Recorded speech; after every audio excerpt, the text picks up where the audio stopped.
Hey everybody, I'm Todd and this is Sweet Tea Guitars. Thank you so much for stopping by the channel and welcome to my life.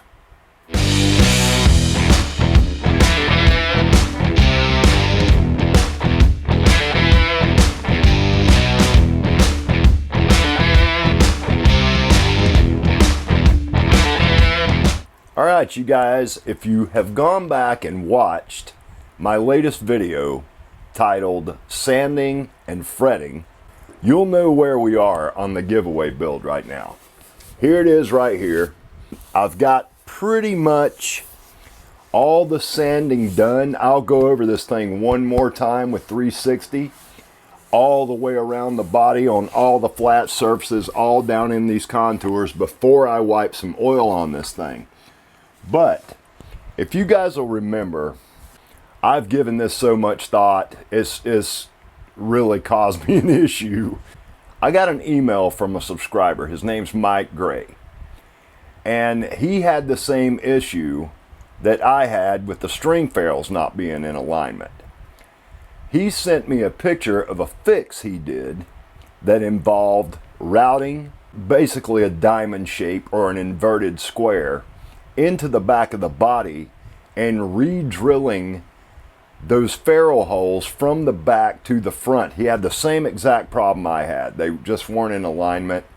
So I started thinking about what would I inlay in the back of this guitar if I were to go that route to fix this, which I'm gonna do.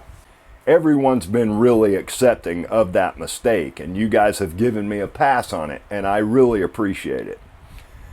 But at the same time, I don't want to send this to one of you guys knowing that there's something that I could have fixed and did not bother to fix it.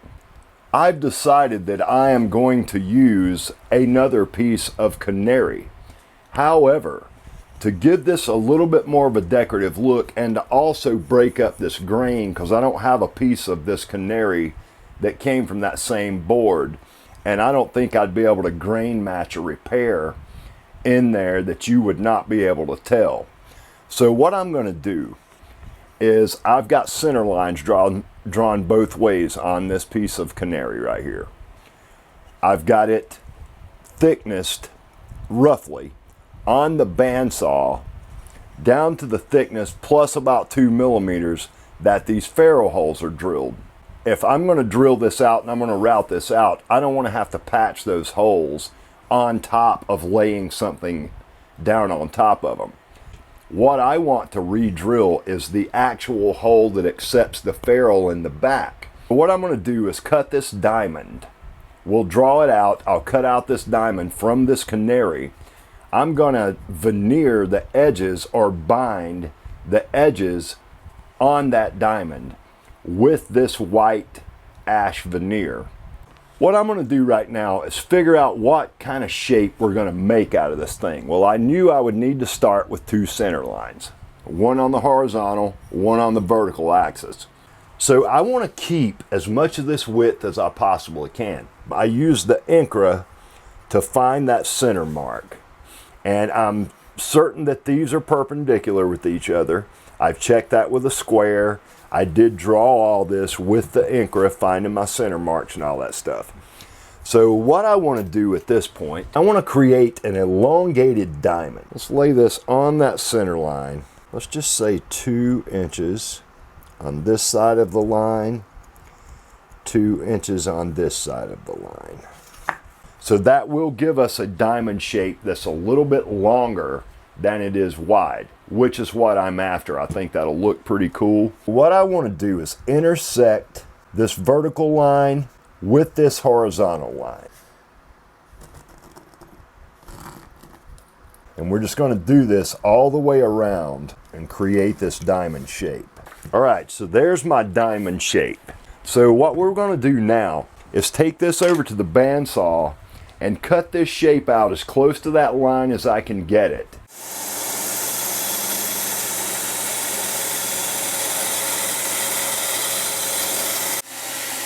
There's our diamond shape that I was after. I've got some 80 grit sandpaper right here on my router table, and I can use it not only to flatten this up, but it also allows me to get, to make sure I'm flat this way, so I've got a nice solid surface to glue the binding onto. I'll take a few passes making sure that I keep it nice and level. And we'll need to do all 4 sides.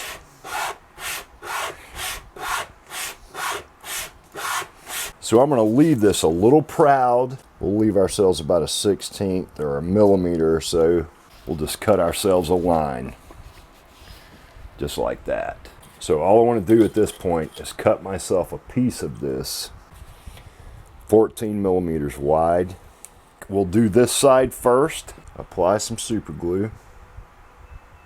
Then we'll hit it with just a little bit of activator. And that's what we've got so far. I will take and cut that off. We'll let the other side overhang, just like that. So now we've got veneer glued on that side. I'll drag it across the sandpaper and make sure we've got a nice sharp corner right there. Now we've got a little bit of cleanup on this end to do. A little sand on each side, just to clean everything up a little bit. I don't want to go through my veneer. But there we go. All right, let's get our body back over here and I'll show you guys what my plan is to get this inlaid. The first thing I want to do is get myself a well-defined center line. I'm actually trying to make certain that I am in the middle of ferrule hole 3 and 4. All right, there's that one. Now, we want to take the Incra and we want to get right in the center of these ferrule holes. There we go. Now, all we want to do is get our 2 points, actually our 4 points, lined up on those center lines. The first thing I want to do is draw this shape out. Now we'll switch back over to the 0.9 pencil for this, so I've got a nice black line. Okay, so my masking tape needs to be inside of there, and I'm happy with how close we are on the points to our existing white border. We want that to be pretty much, as dead on as we can get it. Let's put one piece right down the center, because all we're using this for right now is marking. Just like so.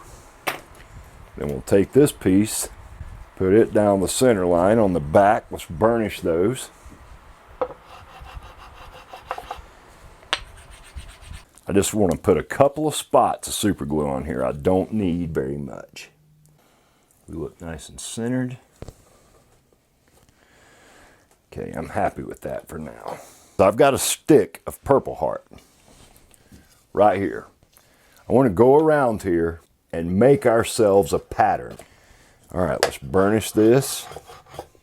I'll put the super glue on the wood instead of the body. We don't need very much of this. All right, now we're good. All right, and here's our last piece. And that fits nice and tight. Now we can put this piece down inside there, just like so, and this should lift right out of there. All right, there we go. All right, now we've got a nice firm base for our router to ride on, and we've also got a template made to cut that diamond pattern into there. This is the depth of our hole right here. So we are looking at 9 millimeters deep exactly. So we're gonna shoot for about a 12 millimeter depth. That will get rid of all this hole right here material. All we'll be left with is the pilot holes that we drilled through for the string through. I've got a 3/8 inch diameter, 1/4 inch depth of cut bit in the router right now. I'm only going to be able to use this bit for one pass. Then we will change over to a 3/8 of an inch, 1/2 inch depth of cut router bit, which should cover the rest of the depth we need to go. It will hug these corners tight enough and leave me very little material that I have to chisel out of here in the end. I'm going to put my mask on and we're going to get this done.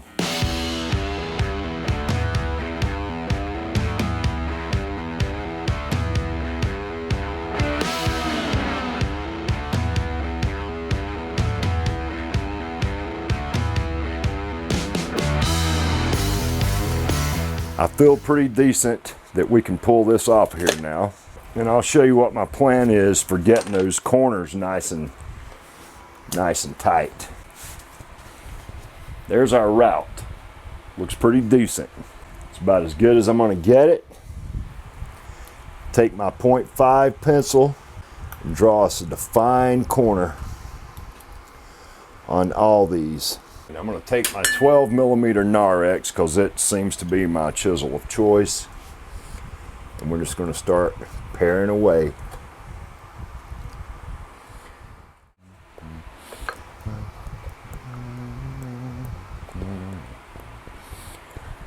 All right, that looks really good. I'm going to pop that back out of here and we'll get our clamps ready. Let's get some glue down in here. I'm going to use Gorilla Ultimate wood glue for this. The reason being is because it dries fast. We're clean down in there. And we're just going to lay ourselves a bead of glue. We'll spread this out. Make sure we get it up on the sides. All right, so there we go. Now I can let that chill for a little while. I've got small little gaps, nothing major and nothing that I'm going to be too concerned with. We can fill that with a little bit of canary dust, which I have, and some glue, and we'll be fine. Other than that, it looks really good. The wood glue says it needs to say clamp, under clamp for 15 to 30 minutes. We'll just leave that be for a while. I've got other stuff to work on now. We want to get our headstock logo cut in. Now, I had said before that I was undecided about what I was going to do for this. I have since decided that I am going to carve in my standard Sweet Tea logo. And I'll show you guys what that is right here momentarily. That's the Sweet Tea logo right there. And you guys will see it. I'm going to move the camera over here when we get going on this. I just wanted to go through a few things before we get rolling.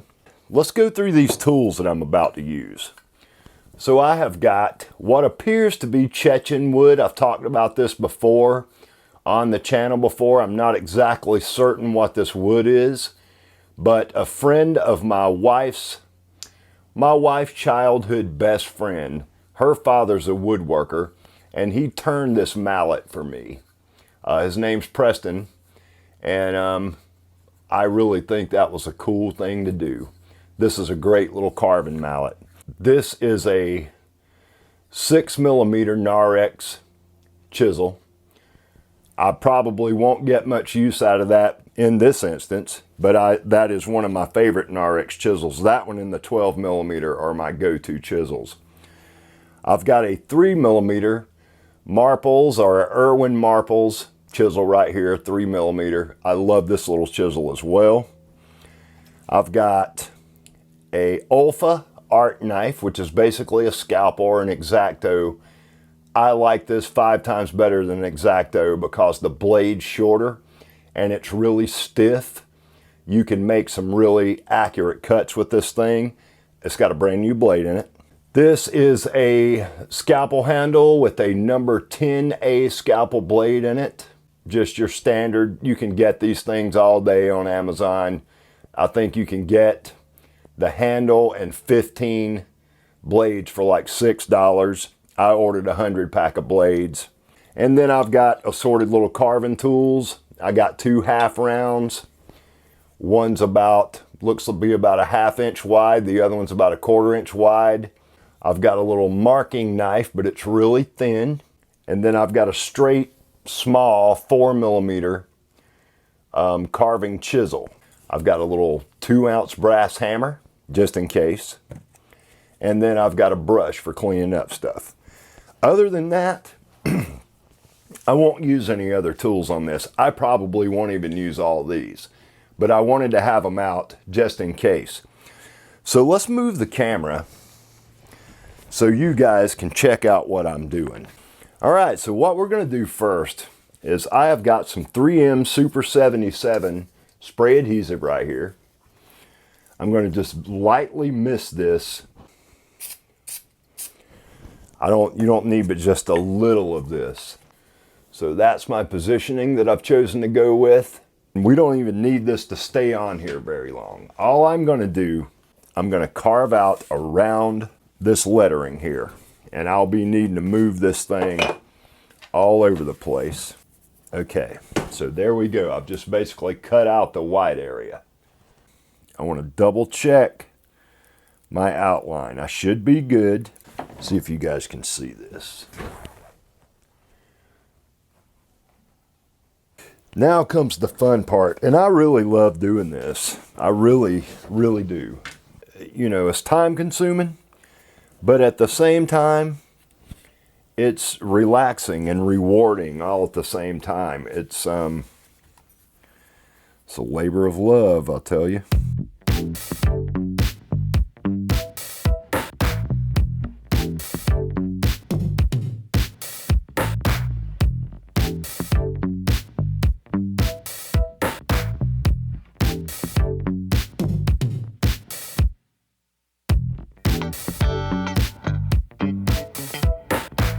All right, so that's basically what we're looking at, the Sweet Tea logo. You know, it's not perfect. It's cool. I like it a lot, but it's not perfect. You know, it's a little bit like, you can tell it was done by hand, and I like that. All right, so we're going to use this copper, and I ordered this off of eBay. It's called Copper Fire Pearl. So this is 1:1, 1/4 of an ounce of resin. This is the hardener. We're going to top this off to a 1/2 ounce. All right, I've got my pearl here. I've got my epoxy here. I want to make sure I've got the hardener and the resin blended together really good. I'm going to let that sit for a couple of minutes. I'll apply some heat to it. And that should help the bubbles get out of there. We're going to blend some pearl into this. I want just enough pearl to make this opaque, yet still maintain some translucency. You can see what I got going on down in there.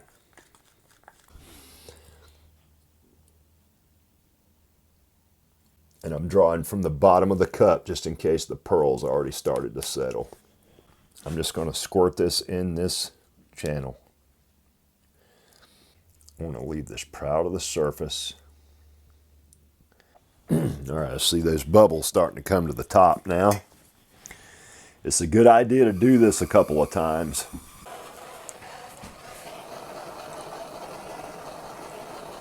I've got the headstock logo carved in. We've got pearl and epoxy in there now. We'll let that cure for at least overnight. We'll see what it feels like when I get home tomorrow.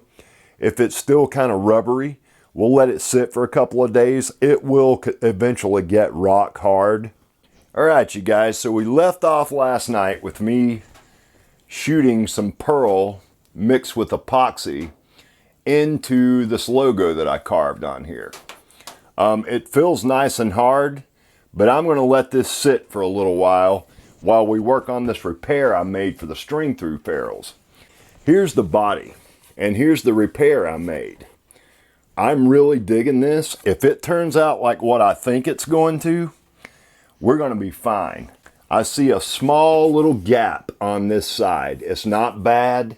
We'll mix up either some yellow wood glue and some canary dust, and I'll fill that in when we do the final sanding on the back of this thing. But the first thing I need to do is get this cut down level with the rest of this body.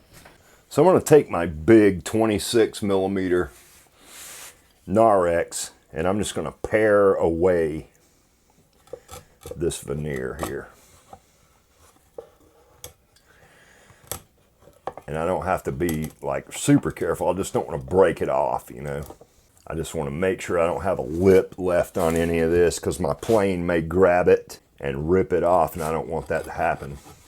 All right, let me grab old number 4 here. Again, I just want to take this down level with the body. All right, I'm pretty happy with that. Get this sanded and take a look and see exactly what we're looking at as far as repair goes.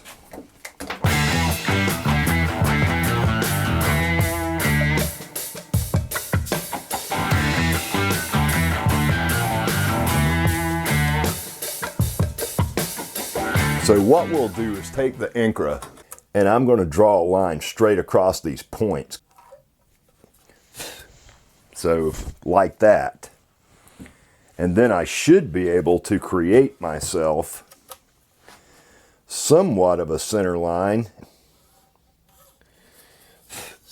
All right, so I've got myself a crosshatch made. So what I'm going to do is drill myself a pilot hole.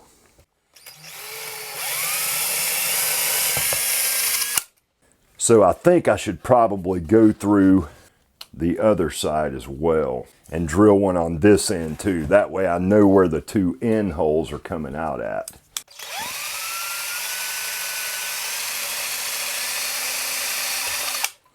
All right, we look really good. Okay, so now I've got somewhere to align this.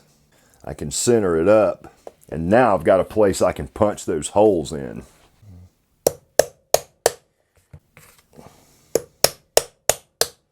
Let's get over to the drill press and get these holes drilled in. I'm excited to do this, but I'm a teensy bit nervous. So how I'm going to do this time, instead of chamfering the edge of those holes so I've got a nice clean recessed install,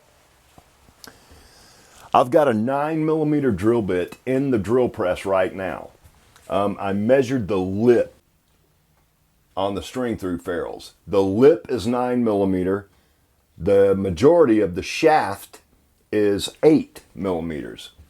So I'm going to drill down about 2mm, 2.5mm or so. I've got a black mark on the side of my drill bit here with that 9mm drill bit. Then I'm going to go inside that hole to the full depth of those things, which is about 8.5, 9mm. And drill that with an 8mm drill bit. It's easier to drill a smaller hole inside of a large than it is to do that in the opposite order. If I were to drill the 8mm hole first, my second drill bit would not have a path to follow and it could cause it to wobble when it hits the wood. This way I'm still preserving my pinpoint path made by both the punch that I put in here to start with. That gives my 9mm a place to start, and then the point on the brad point bit will give the 8mm bit a path to follow. I'm set up for this first drill. Let's get this done.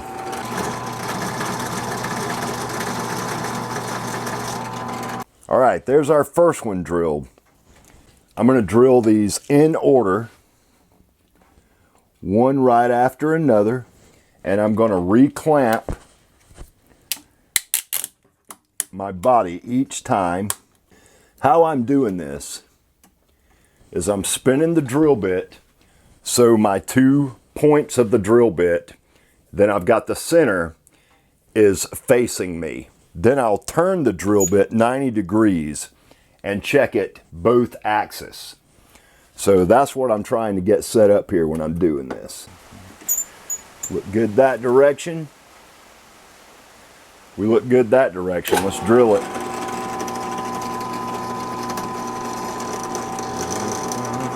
I want to get a visual look at it after each hole I drill to make sure I'm not drifting.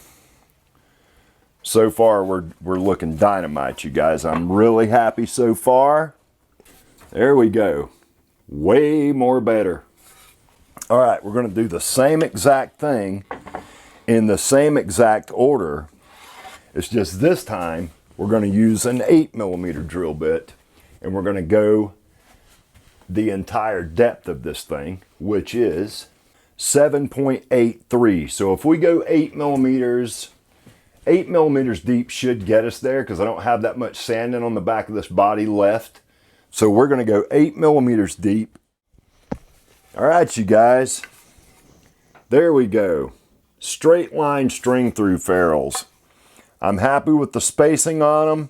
Everything looks really good.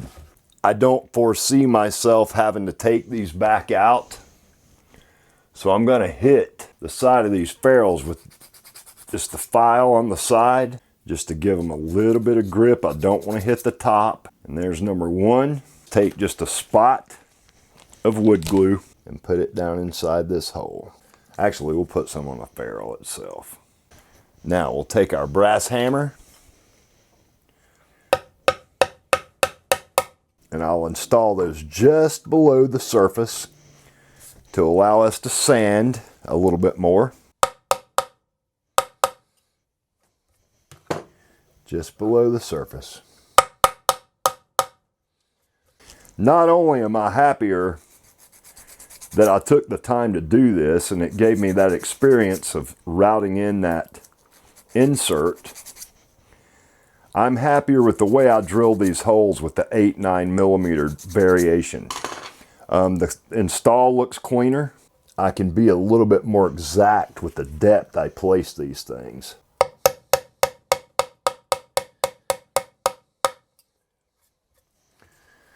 I did polish the ends of these.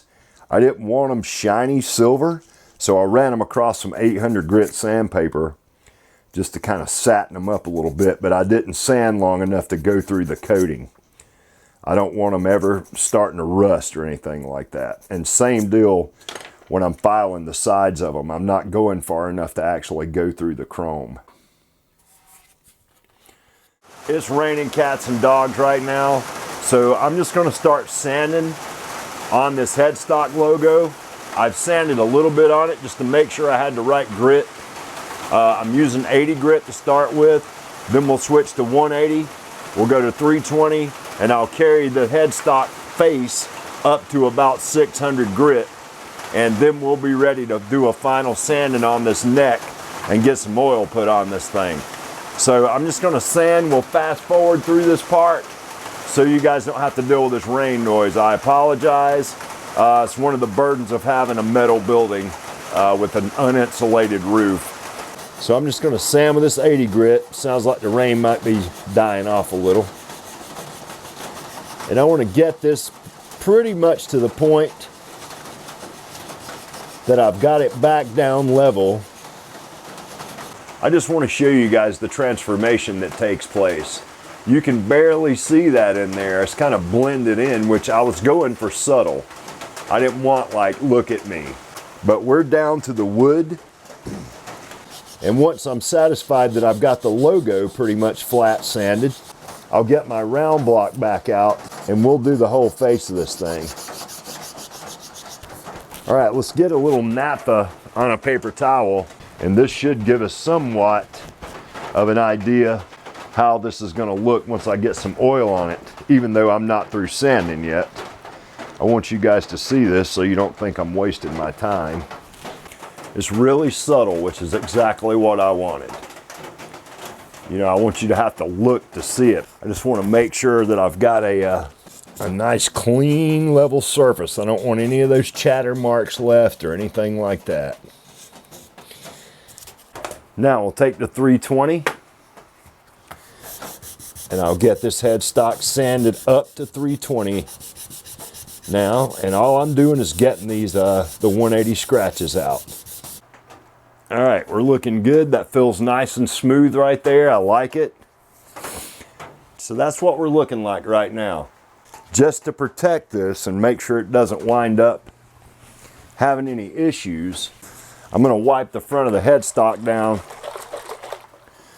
with some Osmo just to provide a little protection for it. That's all we're going to do. This is Osmo Wood Wax Extra Thin. And I'm not even going to wipe the fretboard yet. I'm only doing the front of the headstock. And we want to give it a nice drink. That logo's really subtle, and it honestly looks really good against that orange red Paduke. The fact that I used that copper. And we'll leave this to sit for a few minutes. And that's the product I'm using. Extra Thin Wood Wax, product 1101. This is available from Lee Valley Tools, Midwest Flooring Supplies. You can even get it on Amazon. I do not want to throw my rags away. This is a oil-based product. They will spontaneously combust. So we'll take those rags with us. All right, now I'm going to get myself a soft piece of a t-shirt cloth, or just those kind of rags. I just happen to have a box full of these, so I like using these. Just any soft cotton cloth that's low lint. It doesn't really have to be lint free at this point. Remove any of that excess oil. And it takes on like a luxurious satin sheen to it. And we are finishing this guitar satin. That's what we're looking like. I wanted it subtle. I wanted it to kind of blend in with the rest of the guitar. But when you get it in the bright light, once I get a few coats of the Osmo built up on it, if you get it just at the right level, you can absolutely tell that it's pearl. And I really like that. Looking at it head on, it's got a little bit of translucency. You start turning it to the side and get it in the light, and it really starts to glisten and sparkle. And I like that. This is really, really cool. My fretboard's sanded as high as it's gonna get as well. We might as well wipe us a coat of oil on this fretboard. I'll really flood this thing out when we go to really start piling the finish on.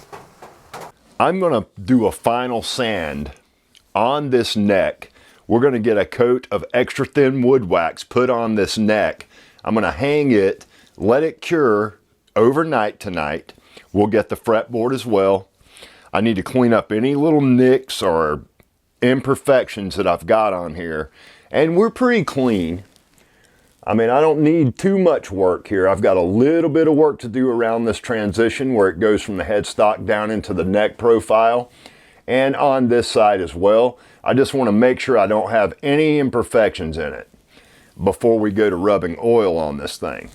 I'm going to sand the back of this neck up to 360 with this Eagle Acelix, and then we'll rub a coat of oil on this thing. I am not going to sand the fretboard with 360 because I'm already sanded up to about 1200 grit on this fretboard. We're going to use the 240 first to make sure we've got all these marks out, and I want to get these oil stains off the side. I just want to really clean this neck up. That's all I want to do. All right, that feels really good.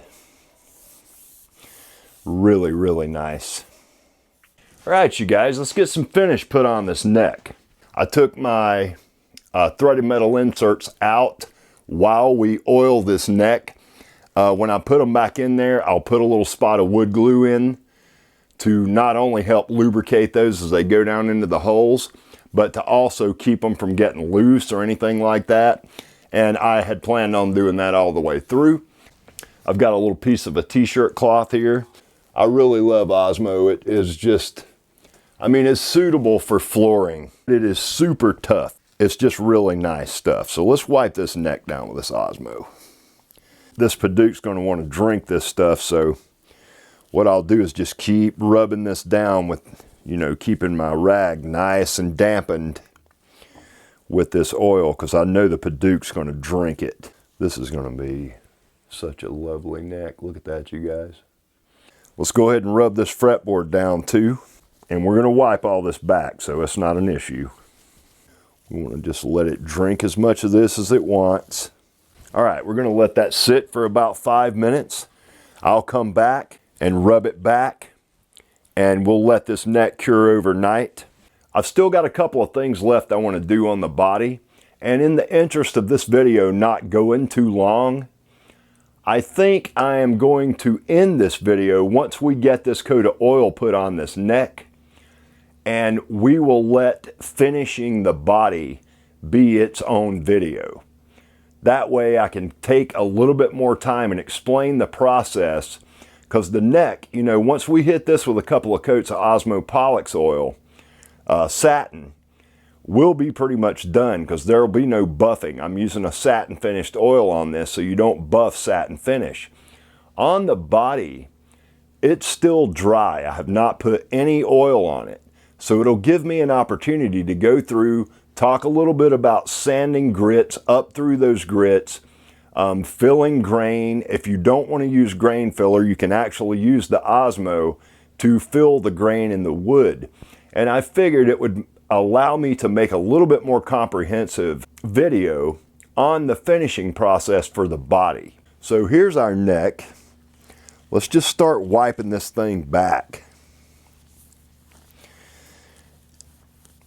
And I've found that this is the best way to apply Osmo in general, or using Osmo as a finish technique on a guitar. I like using the wood wax first, letting it really seep into the wood, and then we will come back and start the process of coating this thing with the Pollux oil. So I've got it wiped back this first time. Now this stuff's going to continue to seep out of the pores of this wood, but look at that fretboard now. I mean, look at that figure in that fretboard. That is beautiful. The Great Guitar Build-Off is an absolute excellent platform for me to get my message across to whoever wants to come and subscribe to my channel. And as it stands right now, the first reward for that I'm trying to offer is I want to give one of you guys a guitar. You know, and I hope you're interested in the content that I'm releasing. So far, everyone seems to be. I'm getting some really killer comments. You guys make great suggestions, and I love that. I'm going to continue to do this from now on. This is what I do. This is what I love to do. YouTube's just icing on the cake. It gives me a platform, you know. It not only lets me be a part of this beautiful community that I talk about all the time, but it also gives me an avenue for education, so I can actually learn everything I need to know to be able to do this like I want to know how to do it. And it also gives me an avenue to teach all that knowledge that I learn to whoever wants to know it. That's why I love YouTube so much.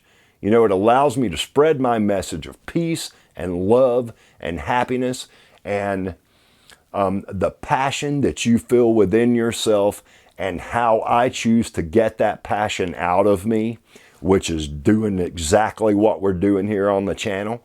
That is why I'm driven to do this. You know, I feel like I was born for this. I really do. That's what it does for me internally. And I'm so glad you guys have decided to join me on this ride that I'm on. You know, and I don't ever plan on getting off of it. So I hope you guys will stick around. Anyway, until episode 14, I hope everyone is finding the ability inside themselves to find that internal happiness. As I continuously find myself smiling for no reason. You guys, guitar building, Ben Crow, Steve McElhenney, all you guys are a part of that. All right, you guys, that's going to wrap up episode 13. We got the Great Guitar Build-Off coming up. I'll start to release my videos here shortly on that. I hope you guys will stick with me through all that. Thank you again for getting me over 500. I really appreciate it. Don't forget to hit that subscribe button. Hit the notification bell if you want to stay up to date when I release my next video. And if you like what I'm doing here on the channel, how about giving a thumbs up? Until episode 14, you guys, peace and love.